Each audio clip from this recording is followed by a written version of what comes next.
আউযুবিল্লাহি মিনাশ শাইতানির রাজিম বিসমিল্লাহির রহমানির রহিম। শহীদ কাফেলা প্রাণপ্রিয় সংগঠন বাংলাদেশ ইসলামী ছাত্র শিবির চট্টগ্রাম মহানগর উত্তরের উদ্যোগে আয়োজিত জুলাই বিপ্লবের স্মৃতি কথা বলা প্রতিযোগিতায় আজকে যাদের পুরস্কারপ্রাপ্ত হয়েছেন তাদের নিয়ে আয়োজিত এই চমৎকার উদ্যোগের সম্মানিত সভাপতি, সেক্রেটারিয়েট বৃন্দ, একান্ত প্রিয় উপস্থিতি, ডেলিগেট ভাইয়েরা, আসসালামু আলাইকুম রহমতুল্লাহ। আল্লাহ রাব্বুল আলামিনের শুকরিয়া। জুলাই বিপ্লবের একটি বছর আমরা পার করেছি।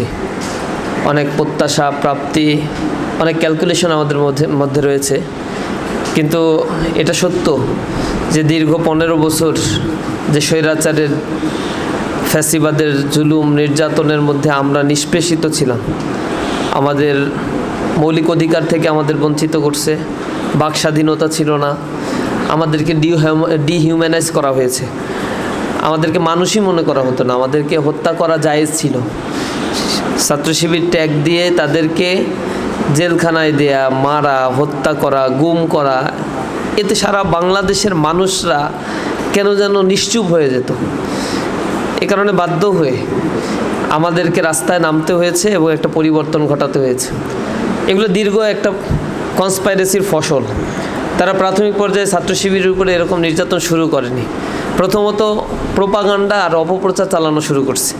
9 সালের পর থেকেই ধারাবাহিকভাবে যুদ্ধ অপরাধী ইস্যুকে নিয়ে এসে মিডিয়া কুয়ের মাধ্যমে, এরপর জুডিশিয়াল ট্রায়াল, জুডিশিয়াল কিলিংয়ের মাধ্যমে নেতাকর্মীদেরকে হত্যার তারা করে। এরপরে আমাদেরকে রাস্তায় নামতে বাধ্য করে। এরপরে রাস্তায় নামার পরে আমাদেরকে যেভাবে উত্তপ্ত করা হয়েছিল, আমাদের ভাইদেরকে শহীদ করা হয়েছিল, এবং শহীদ করার পরে যে মামলা করা হয়েছে সেই মামলায় আবার আমাদের ভাইদেরকে আসামি করে সেখানে গ্রেপ্তার করা হয়। প্রশাসন থেকে শুরু করে সর্বস্তরে মনস্টার হিসেবে উপস্থাপন করা হয়েছে আমাদেরকে। কাউকে বিয়ে বাড়ি থেকে ধরে নিয়ে গিয়ে অস্ত্রসহ গ্রেপ্তার দেখানো হয়েছে। এরপরে একটা বৈঠক থেকে ধরে নিয়ে রাষ্ট্রবিরোধী কার্যক্রমে অংশগ্রহণকারী হিসেবে উল্লেখ করে রাষ্ট্রদ্রোহী মামলা দেওয়া হয়েছে। কখনো আমাদের সাহিত্য আসর থেকে আমাদেরকে ধরে নিয়ে গিয়ে আমাদের জঙ্গি মামলা দিয়ে নাটক সাজানো হয়েছে।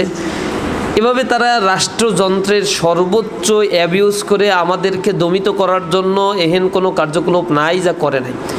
আওয়ামী ফ্যাসিবাদের আমলে 150 জনের অধিক ইসলামী ছাত্র শিবিরের ভাইয়েরা শহীদ হয়েছে, শাহাদাত বরণ করেছে। এই দীর্ঘ লড়াইয়ে যে সকল ভাইয়েরা হাত হারিয়েছে, পা হারিয়েছে, পঙ্গুত্ব বরণ করেছে, এগুলোর মাধ্যমে আল্লাহ রাব্বুল আলামিন আমাদেরকে দুর্বল করেন নাই, বরং যে জমিনে জুলুম নির্যাতন হয় আল্লাহ রাব্বুল আলামিন সেই জমিন